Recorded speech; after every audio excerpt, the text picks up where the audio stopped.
जय श्री गणेश। मैं हूं पंडित जगदीप। जेडी न्यूज़ 24 की ओर से आप सभी को सादर नमन।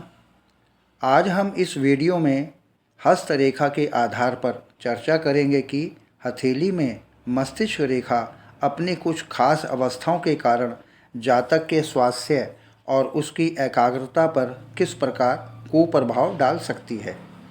किंतु इससे पूर्व की इस वीडियो को आगे बढ़ाया जाए, पहले बात करते हैं दिव्यादीप ज्योतिष कार्यालय की।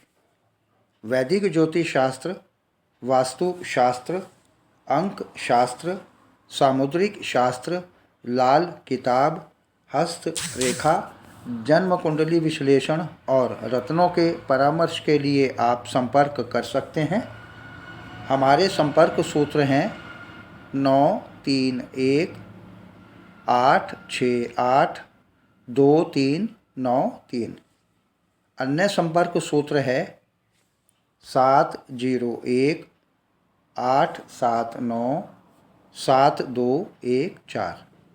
दिव्यादीप ज्योतिष कार्यालय की जानकारी लेने के बाद अब चर्चा करते हैं जातक के जीवन में मस्तिष्क रेखा के शुभाशुभ प्रभाव के बारे में। यदि मस्तिष्क रेखा पर धब्बा, द्वीप या सितारे के बाद एक सरल रेखा हो तो उसके प्रभाव से जातक स्वस्थ रहने लगेगा।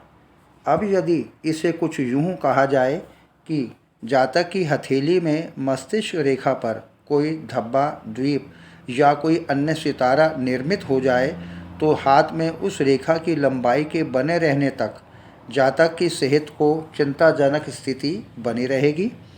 द्वीप की समाप्ति के बाद क्रॉस या सितारे के होने से जातक की मृत्यु होने के आसार बन जाते हैं। परंतु यदि हाथ में इन चिन्हों के बाद मस्तिष्क रेखा सीधी चलने लगे तो जातक को जीवनदान मिल सकता है और बीमारी के पश्चात भी जीवन के आसार बने रह सकते हैं। जातक की सेहत के बारे में चर्चा करने के बाद अब बात करते हैं कि हथेली में यदि मस्तिष्क रेखा टुकड़ों में टूटकर आगे बढ़ने लगे तो इस कंडीशन में इससे प्रभावित ऐसे जातक अस्थिर चित्त वाले और अक्रियाशील प्रवृत्ति के हो सकते हैं। अब यदि इसे सामान्य रूप से कुछ विस्तार में कहा जाए तो मस्तिष्क रेखा जीर्ण शीर्ण या टूटन भरी हो तो जातक के जीवन में विद्युत प्रभाव में बारंबार रुकावट आने लगती है। ऐसे जातक के मन में एकाग्रता की कमी रहने लगती है। जातक अस्थिर चित्त वाला और अक्रियाशील हो जाता है। मस्तिष्क रेखा की यह टूटन बीमारी की अवस्था को भी दर्शाती है, परंतु इसके लिए जातक के नाखूनों का परीक्षण करना भी बहुत ज़रूरी हो जाता है।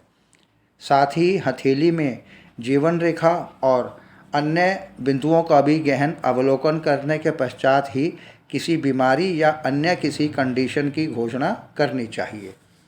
ऐसे लोगों के हाथों में कुछ रेखाएं ऐसी भी होती हैं कि बीमारी की सही से जानकारी नहीं हो पाती। इसके लिए पैमाने के माध्यम से इन टुकड़ों की गणना करके भी फलादेश बताया जा सकता है।